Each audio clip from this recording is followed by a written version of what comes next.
Hello. Now, as promised, just like I did with the Des Moines, I'm featuring another Moskva game. The idea is, of course, that I try to be as even and as equal with all the T-10 cruisers as possible, and well, cover them all equally. In the last game, it was more about positioning, or well, finding the correct positioning behind islands and in cover and such.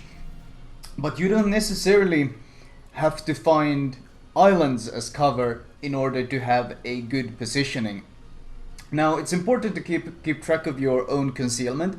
For example, in this case, you can see that I'm completely undetected still, which at this point, since I've been sailing straight towards sea from the start, means if the enemy would be in any way contesting sea, I would already be spotted. So this already tells me, keeping track of my own concealment here, this already tells me that C is going to be completely uncontested, and there are most likely, with a very high probability, there are no DDs at C.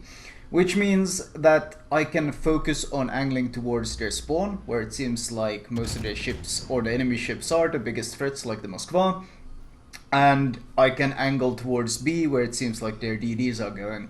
So the information I have already gained means that the direction of the shells will most likely be coming from their spawn, and the direction of potential torpedoes will be most likely coming from B, if they even come.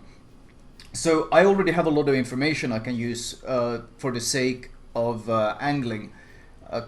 Being constantly ready to turn to the right in case there's torpedoes coming, that's good information. And angling myself towards the spawn means that I'm bouncing all these AP volleys that are being shot at me by the Moskva, by the Atago, potentially by the torpedoes as well. So my positioning here is actually really good, because I'm inside a capture point as a radar cruiser. I'm angled towards all my biggest opponents, and I'm a huge threat to all the enemy DDs. Because how can they can't really deal with me. If they get too close, I'll radar, and if they get radared close to Moskva, well, they're gonna eat a lot of damage. This game in particular was one with plenty of enemy DDs, but the problem here was, the biggest issue here was that my team decided to avoid the caps, or well, my DDs are, well, not really the best players here. We had a bunch of people who spawned, basically the guys who spawned at A sailed over to B or C, the guys who spawned at C were extremely slow in pushing C itself and basically waited for me to scout it before they even bothered to go there. So a pretty rough start. Now this Tirpitz, his guns are pointed, but he's not shooting. So this Tirpitz probably might be AFK. Is he a bot maybe? Of course, if you're shooting, it doesn't matter if he's AFK or not. If you're shooting a battleship that's angled like this, HE is always the best choice. The Moskva, of course, has quite a good fire chance, even if you run AFT like I do. Once again, I'm keeping myself angled towards the Moskva, who's constantly focusing me with AP.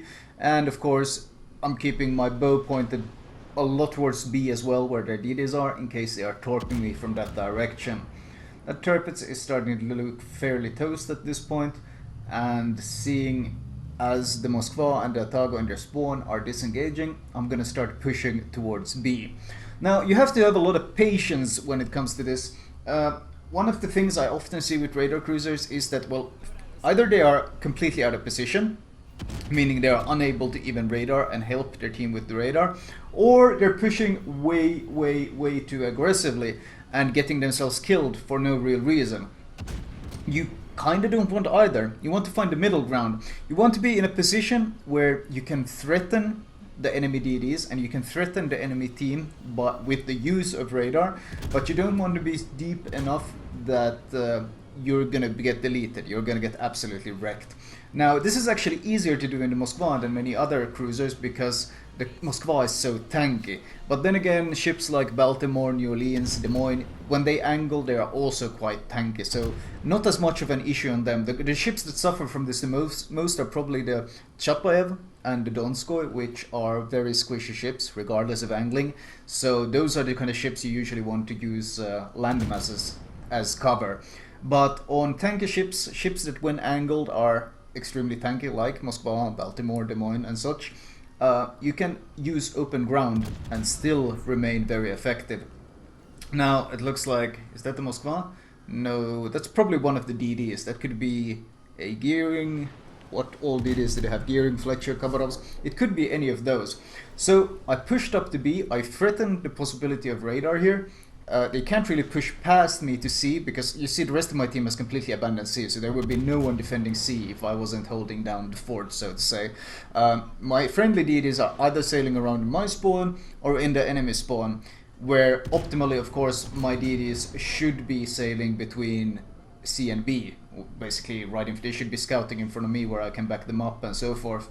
But this is not uncommon that you have to compensate for the lack of map awareness of your friendly DDs. I start reversing, of course, because the DD started focusing me, so there's a high probability of potential torpedoes, and in general I don't feel like being smoked spammed all day, especially since I have a lot of free targets to fire at as they move towards our base. The Atago got quite wrecked. This Amage, I forced his repair, but he's giving so much broadside that I'm sticking to AP. I'm getting fairly good volleys. I mean, it is an Amage, so that's a fairly squishy ship.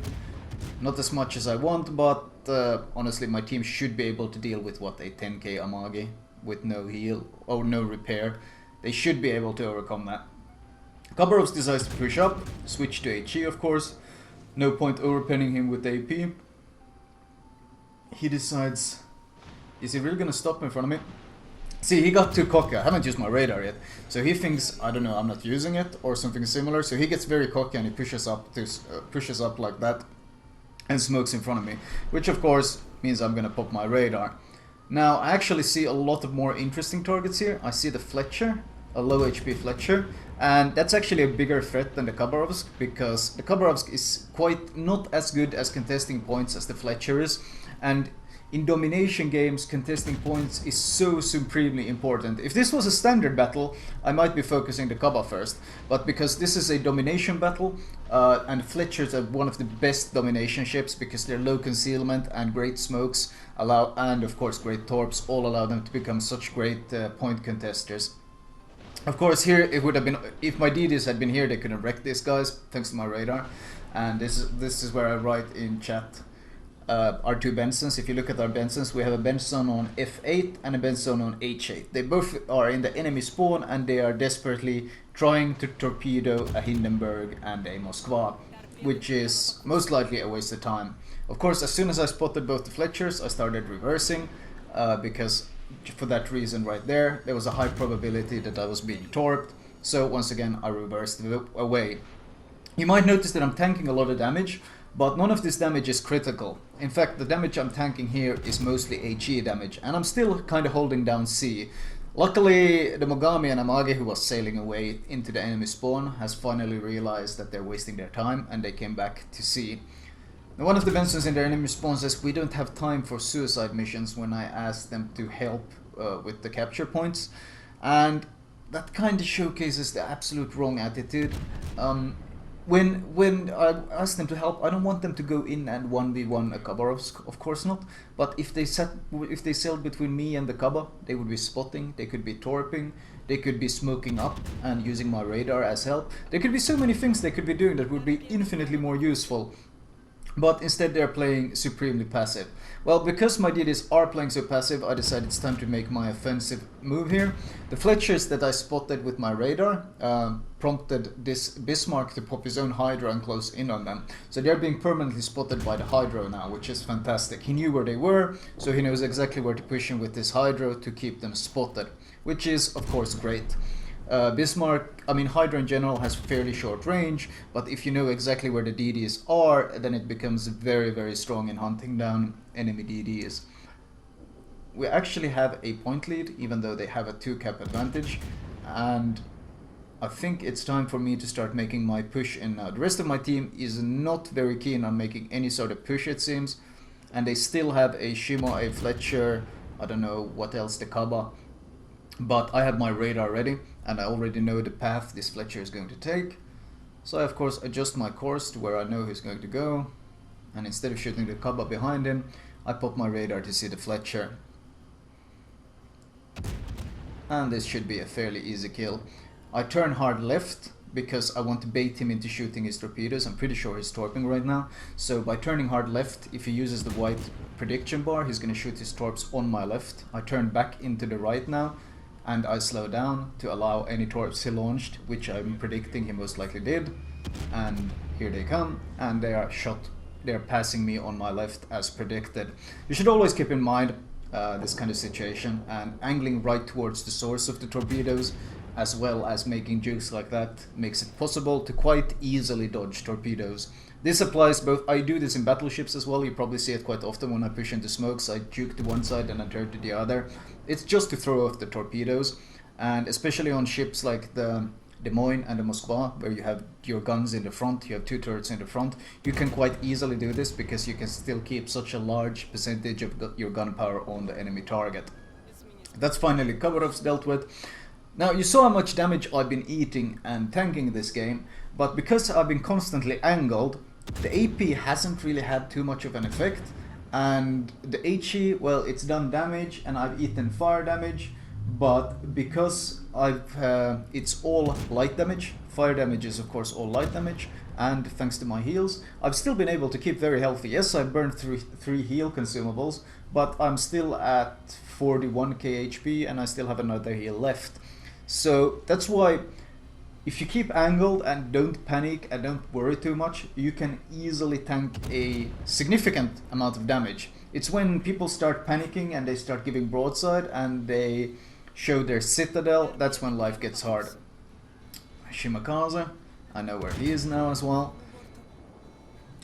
Constantly changing course when you're pushing into a cap is very important, especially in moments like that, because well, those torps would have hit me, or well, those torps would have been very hard to dodge unless I was constantly changing my course like I did there. And because I constantly changed my course, his prediction was off. I often berate battleships for sailing in straight lines, but that also applies to big ships, like any big ships, and Moskva definitively counts as them, and there's absolutely no reason you should be eating torpedoes in a Moskva. It handles really well for such a large ship. You just need to remember to use it to your advantage.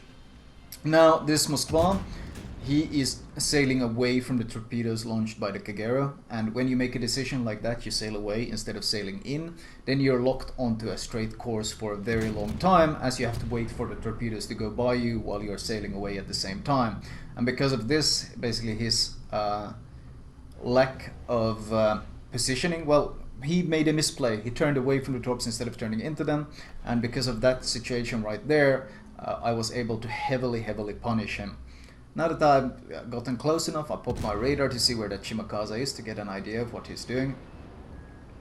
This is the Moskva that was harassing me at the start, so it's always fun to get some revenge. I switched to HE because I expect him to angle, but he's actually giving me full broadside. I've broken his engine, as you might have noticed there.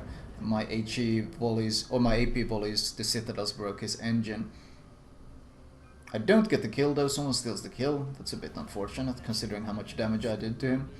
But I should be able to recover from that. Hindenburg is pushing in. Now the Hindenburg rushing you isn't actually the easiest thing to deal with. If he angles heavily, your AP will struggle with him, and even when he turns to torpedo, you are not guaranteed to instantly delete him as you would, for example, against a Zao or something similar that gives you full broadside, or a Minotaur who turns to torp you. A Hindenburg has turtleback, cruiser turtleback, and that makes it very hard to citadel him at close ranges. Of course, that doesn't mean you can't do a significant amount of damage, but it's for that reason there that I stopped now, because I don't want to be pushing into this gap, as we already saw where the Shimakaze was.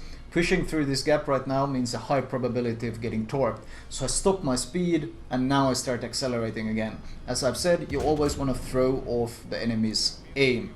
And because of my maneuver, well, you see a lot of torps pass by right in front of me. Once again, there are many different ways of shifting your course, or shifting torpedoes from hitting you, and it's more than just changing a course. Changing your speed also plays a big part. So instead of me eating those torps, the Mogami who sailed full speed ate those instead. So always keep in mind, you never want to go, if you're not changing your course, then you should be changing your speed. You always want to be changing either one of those when you're dealing with DDs. And this game in particular is a very good example because they had so many DDs and they had both gunboats and torpedo boats and similar. Now the Shimakaze has launched his torps. I still know he's somewhere on my left, but he's somewhere back there, that is. But he launched his torps and he has a very, very long cooldown on those torps. So I didn't worry about him. I just push in. It's what, 100 second, if he uses F3 torps, which I don't think he was using, he's got a 100-second cooldown, so I got plenty of time to work on this guy. But I really want to turn into him, because if he does use the F3, they will be reloading soon. I pop my radar to get an idea of where he is, and of course to spot the Edinburgh that smoked up. I'm turning left to angle against the Shimakaze. Also, I have enough HP that I'm not worried about tanking some Edinburgh AP to the broadside. And of course I want to bring all of my guns to bear at him, since I am radaring him. Well, killing him actually ended the game, so I didn't have time to hunt down the Shimakaze. But it was still, of course, the Kraken. The Kraken I thought I'd lost when someone took that Moskva kill. The game ended, and you can see 196,000 damage. And the achievements here: Fireproof and Dreadnought, on top of course, Confederate High Caliber and Kraken. So not only did I get the 3 damage rewards, but I also got the 2 tanking rewards, which is of course always satisfying to get in a cruiser.